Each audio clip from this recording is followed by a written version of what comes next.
안녕하십니까. 7월 17일 유튜브 영상 제작을 시작하겠습니다. 먼저 해외 증시부터 살펴보겠습니다. 다우지수 마이너스 0.09%, 나스닥 0.43% 마이너스, 그 다음 독일 증시는 플러스 0.35%였습니다. 일본도 마이너스 0.31, 중국 마이너스 0.20 해서 해외 증시가 대체로 어, 약보합권 정도로 보시면 될 것 같습니다. 그래서 이게 이제 지난 밤에 트럼프가 또 미중 무역 협상이 잘 진행되지 않으면 어, 중국에 대해서 추가 관세를 할 수 있다 이런 쪽으로 이제 이야기를 했습니다. 그래서 이 부분은 협상을 빨리 진행시켜라 이런 쪽에 대한 압박용으로 멘트를 한 것 같습니다. 그리고 미중 무역 협상이 지금 생각보다 빠르게 진행되지를 않는 것 같습니다. 그냥 전화상으로만 통화를 계속 하고 있고 직접 만나서 이제 진행을 해야 좀 진도가 나갈 텐데 아직까지 미중 양측이 팽팽한 힘싸움을 하고 있는 것이 아닌가. 그리고 중국에서 어떤 생각을 하고 있는지에 대해서 쉽게 파악하기가 좀 어렵습니다. 미국은 트럼프가 주로 이제 트윗에서 이야기를 하기 때문에 미국에 대한 의중은 대충 나오는데 어, 중국 쪽의 어떤 생각이 어떨지는 쉽게 지금 나타나지 않는 상태입니다. 그래서 중국이 확 틀어버릴 어떤 그런 위험성도 조금은 가지고 있지 않느냐 하는 생각이 드는데요. 그렇다 하더라도 그런 상황이 발생하기 전에 예측한다는 것은 좀 어려우니까 그래서 일단 미중 무역 협상이 좀 그 증시에 영향을 미칠 수 있는 핵심적인 어떤 요소가 될 것 같고요. 그 다음에 금리 인하로 인한 어떤 증시 상승은 상당히 했기 때문에 여기서 추가 상승은 조금 힘겨워하는 듯한 그런 모습입니다. 그렇다고 하더라도 금리 인하가 되는 상황에서 주가가 급락할 그런 위험성은 없지 않을까 생각합니다. 그래서 대체로 눈치를 보면서 행보하고 있는 그런 느낌을 받습니다. 그리고 지금 국내 증시는 해외 증시의 어떤 상황과 좀 다르게 움직입니다. 코리아 디스카운트가 좀 작용하는 것 같아요.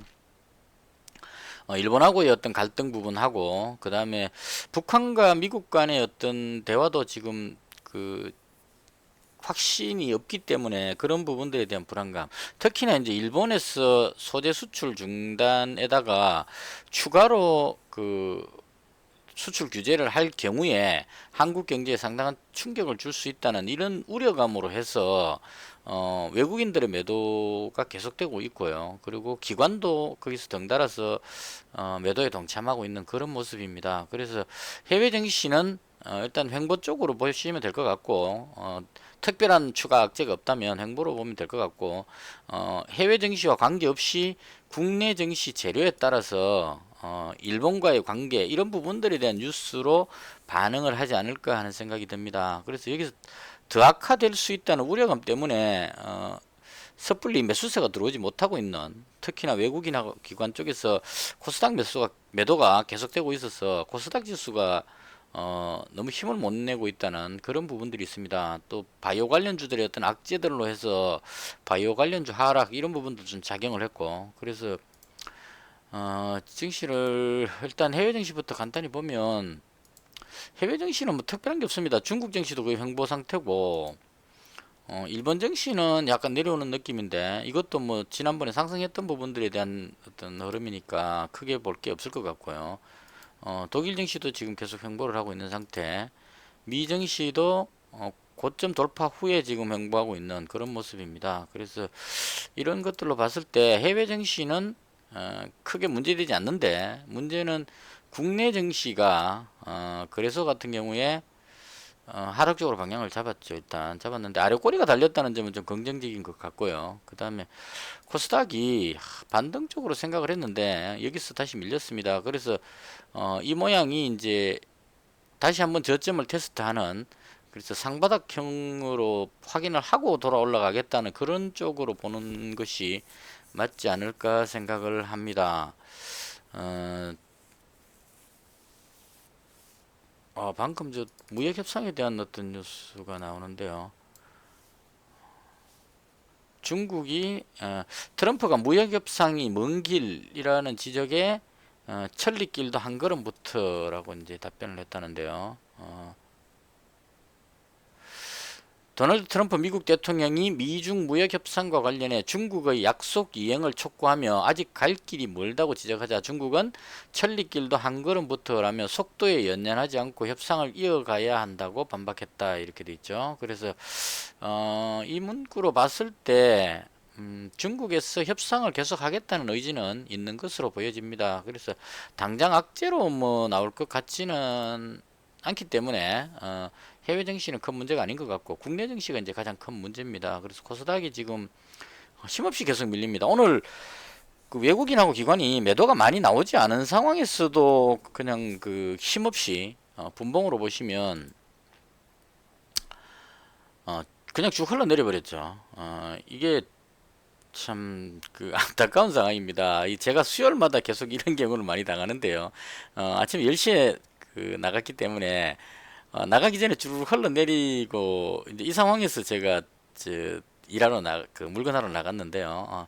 이 정도 빠졌으면 충분히 빠지지 않았을까 해서 반등할 줄 알고 나갔다 왔는데 오후에 추가로 더 밀렸습니다. 더 밀렸다가 다행히 마지막에 들어 올리면서 끝이 나가지고 아래 꼬리를 달아준 것은 좀 다행이었다고 생각을 하고요. 그래서 당장 뭐 급등은 나오지 않더라도 바닥은 어느 정도 지지선은 지켜주지 않겠느냐 하는 게 개인적인 생각입니다. 그래서 개인적으로 저는 조금 긍정적으로 보는 입장입니다. 여기서 이 지지선을 앞쪽 저점을 깨고 내려간다면 좀 많이 심각해질 수 있거든요. 이게 주봉으로 한번 볼까요? 지금 이 선을 깨고 내려간다면 좀 심각해질 수 있기 때문에 바꿔 말하면 이 선은 그 좀 탄탄하게 지켜줄 수 있는 예전에 이제 2018년 말경에 해외 증시 급 나갈 때 따라 내려올 때 그때 내려왔던 그 바닥 부분이기 때문에 이 선은 웬만하면 지켜줄 것 같은 여기서 더 내려가려는 거는 좀 아니지 않을까 생각을 합니다. 그래서 그 이 정도만 지켜준다면 전접점 정도만 지켜준다면 개별 종목 테마주 매매하는 데는 큰 부담이 없지 않을까 개인적으로 생각을 합니다. 그래서 코스닥 지수가 많이 빠지고 있는 것은 좀 불안하지만 개인적으로 한국 증시의 저력을 믿습니다. 추가로 막 흘러내리는 것보다는 반등 시도를 하지 않을까 이렇게 생각을 합니다. 그 다음 뉴스엔 특징주인데요. 오늘 그 제가 남북 경협주에 좀 많이 집중을 했습니다. 지금 빨간색으로 표시한 게 제가 보유한 종목인데요. 어제 그 에어부산하고 인디에프 한창 좋은 사람들 그 펜스타 엔터프라이즈 이렇게 가지고 있었었는데 오늘 아침에 그러니까 지난 밤에 제가 계획을 어떻게 세웠냐면 이제는 남북 경협주가 갈 때가 됐다 싶어서 남북 경협주 종목 쪽으로 쫙 포진을 해야 되겠다는 생각을 했었습니다. 그래서 이제 한 종목 쪽으로 이렇게 몰빵 들어가는 것보다는 100만 원씩 끊어서 여러 종목으로 들어가는 것이 좋겠다는 생각을 하고 대응을 했습니다. 그래서 이제 아침에 현금 가지고 있던 350만 원 가지고 일신석재하고 현대 엘리베이하고 JST나 뭐 이런 식으로 종목을 추가로 100만 원씩 계속 매수를 했습니다. 그리고 에어부산을 비중을 좀 줄이고 다시 또 아시아 종묘 한국내와 이런 쪽으로 추가로 매수를 했습니다. 그래서 지금 현재 남북 경협주 쪽으로 하나, 둘, 셋, 넷, 다섯, 여섯, 일곱 종목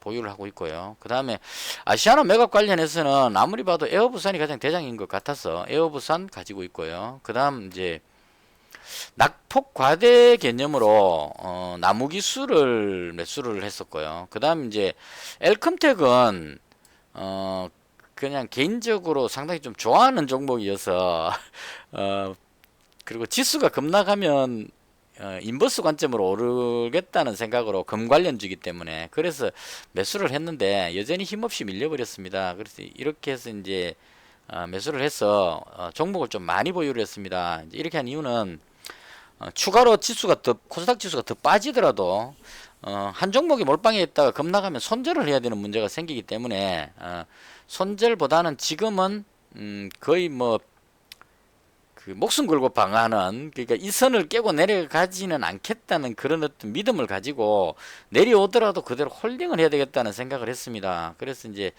한 종목에 많이 보유하고 있다가 그 종목이 빠져버리게 되면 좀 충격이 크기 때문에 종목을 쫙 분산시켰습니다. 그리고 이제 남북 경협주 쪽으로 포진을 많이 한 이유는 북한과의 뉴스에서 지금 오늘 낙제로 나왔던 게 그 어디 잔망경으로 보이는 물체를 그 발견했다는 신고가 들어왔다는 뉴스가 있었고요. 그래서 북한의 잠수함이 들어온 것이 아닌가라는 어떤 의심을 가지게 하는 그런 상황의 악재 뉴스하고, 그다음 북한 외무성에서 한미 연합훈련하는 그 부분을 가지고 그런 그 연합훈련을 하게 되면 북미 회담이 지연될 수 있다, 이런 식의 어떤 그 멘트하고 두 가지 악재가 겹쳐졌다고 생각을 합니다. 그 중에 그 잔망경 부분은 신고했던 사람이 그 바다에 있는 어떤 부표 같은 거를 잘못 보고 신고한 것이다. 그래서 오인된 어떤 착각에서 나온 신고였기 때문에 그 부분의 악재는 해소가 된 걸로 보면 되고요.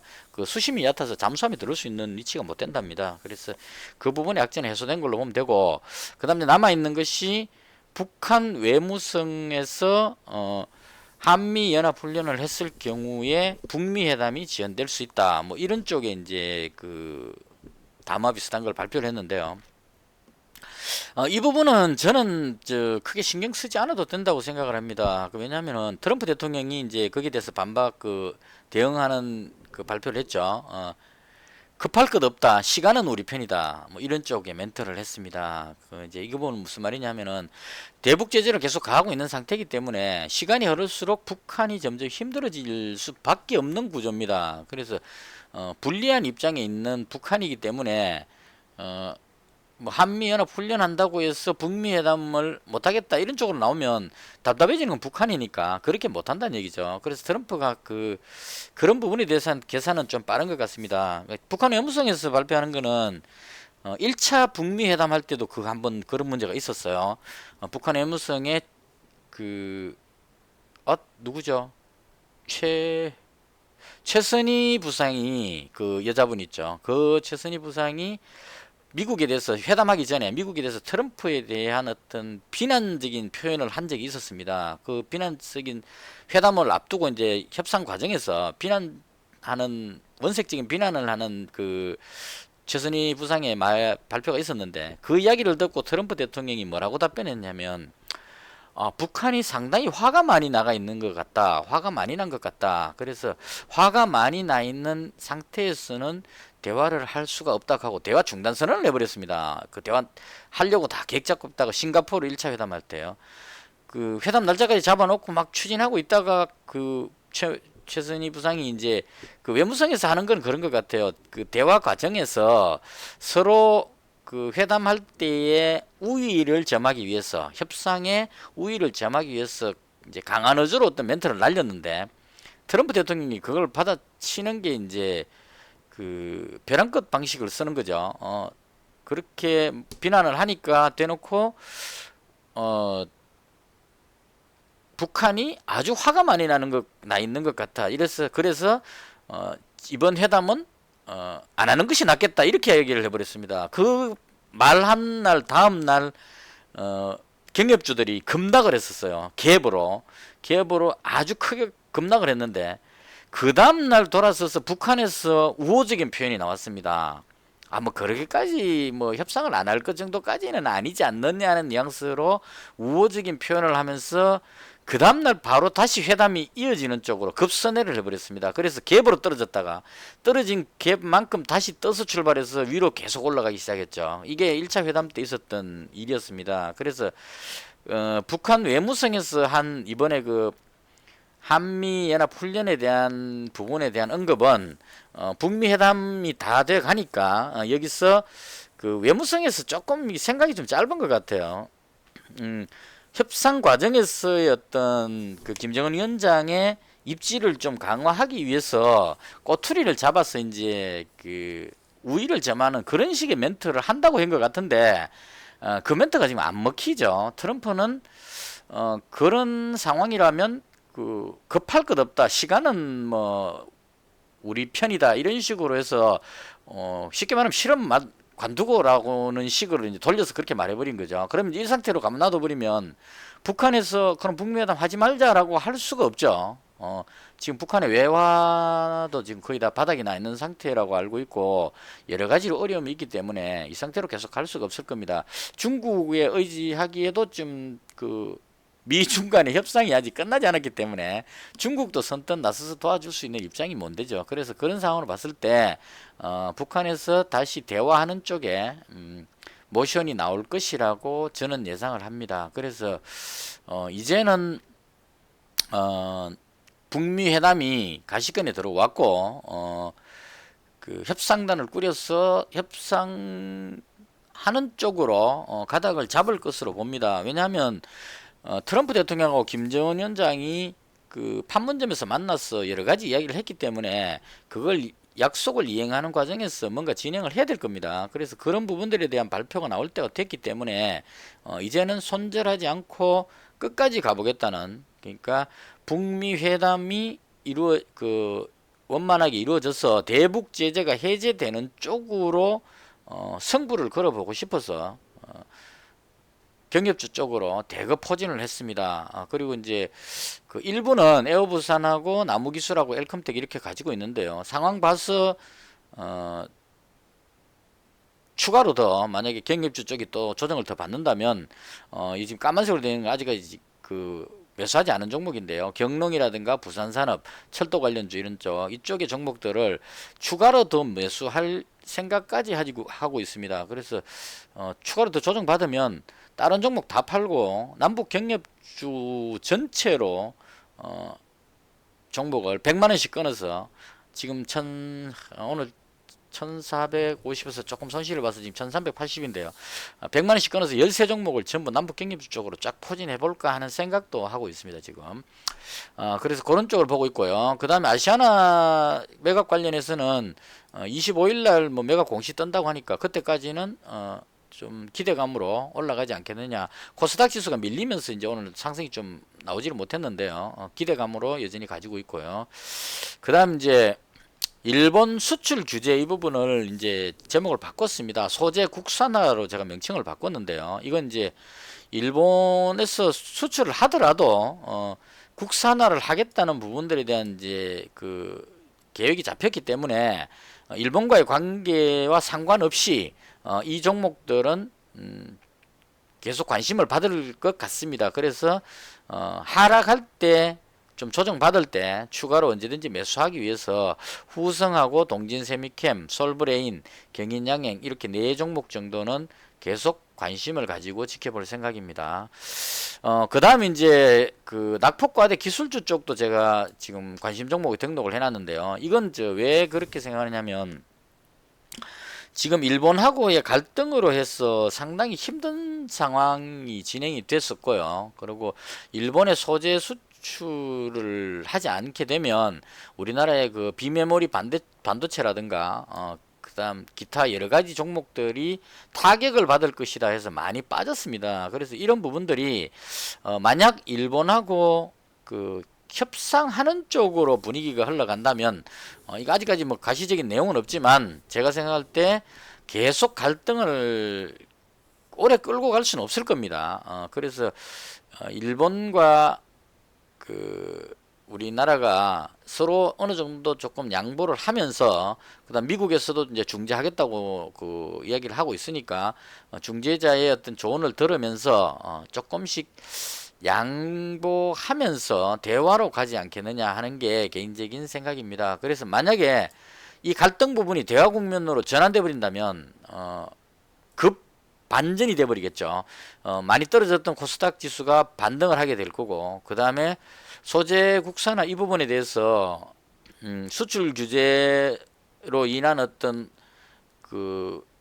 혜택을 보고 급등했던 종목들은 조정을 받게 될 거고, 그동안 그러한 문제로 해서 급락했던 종목들이 반등하는 그런 상황이 나올 가능성도 있다는 겁니다. 그래서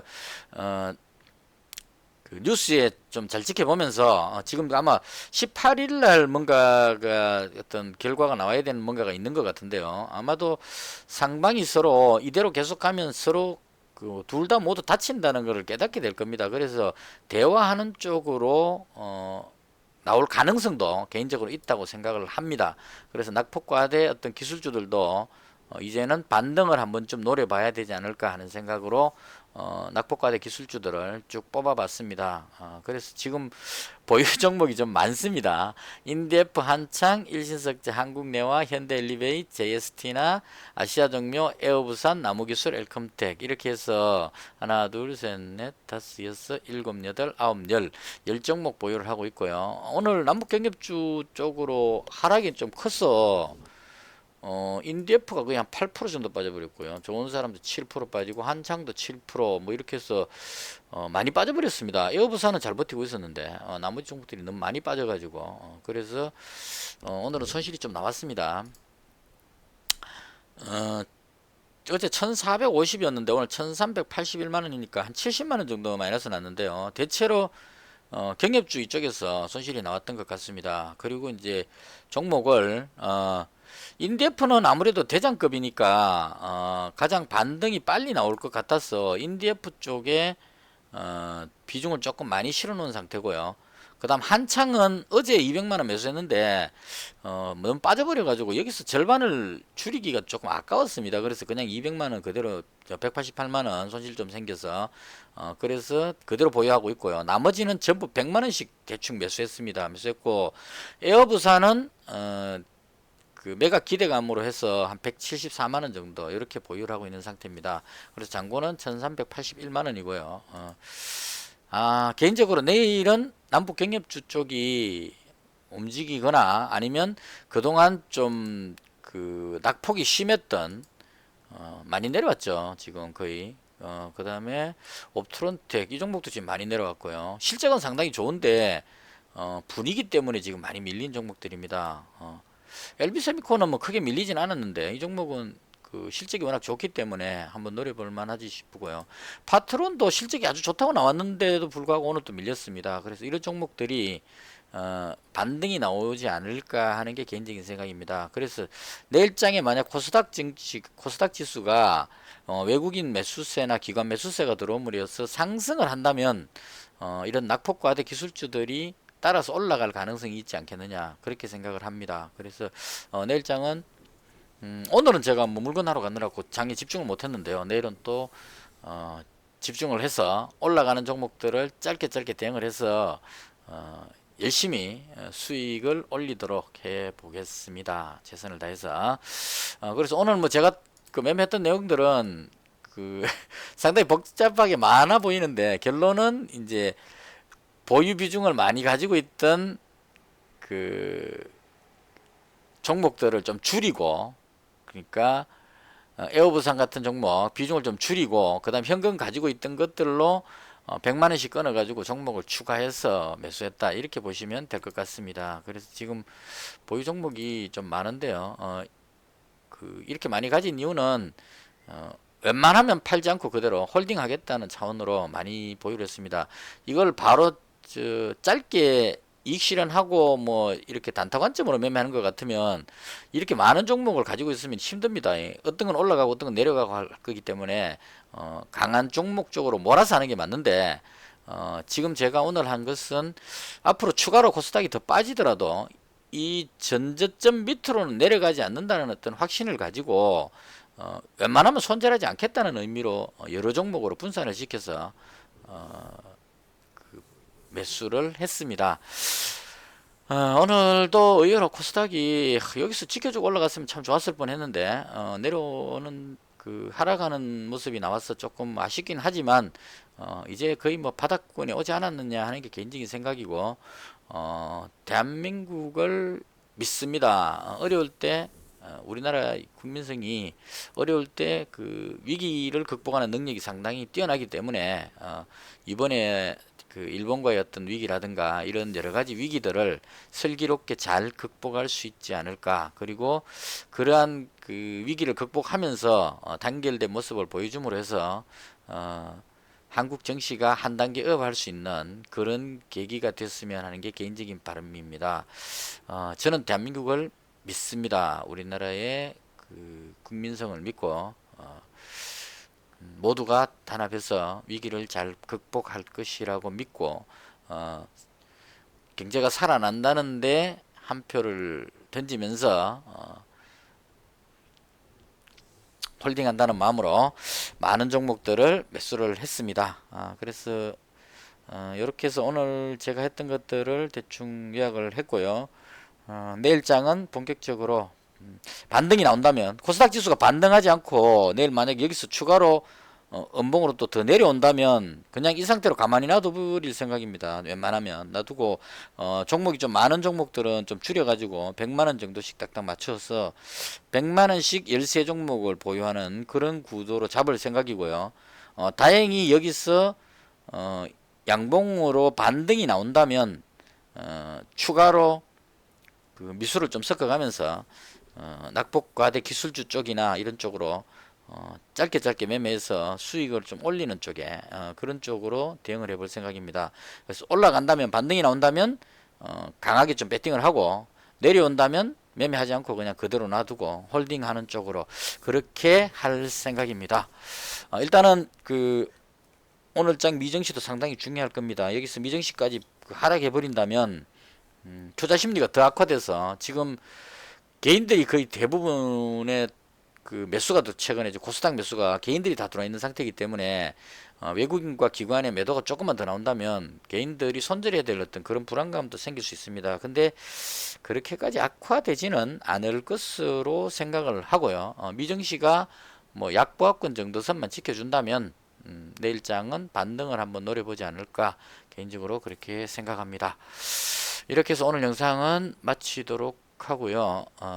오늘도 힘든 장에 수고 많으셨습니다. 내일은 또 새로운 태양이 뜨니까 열심히 또 새로운 마음으로 매매에 임하도록 하겠습니다. 오늘 하루 수고 많으셨습니다. 영상은 여기서 마치겠습니다. 감사합니다.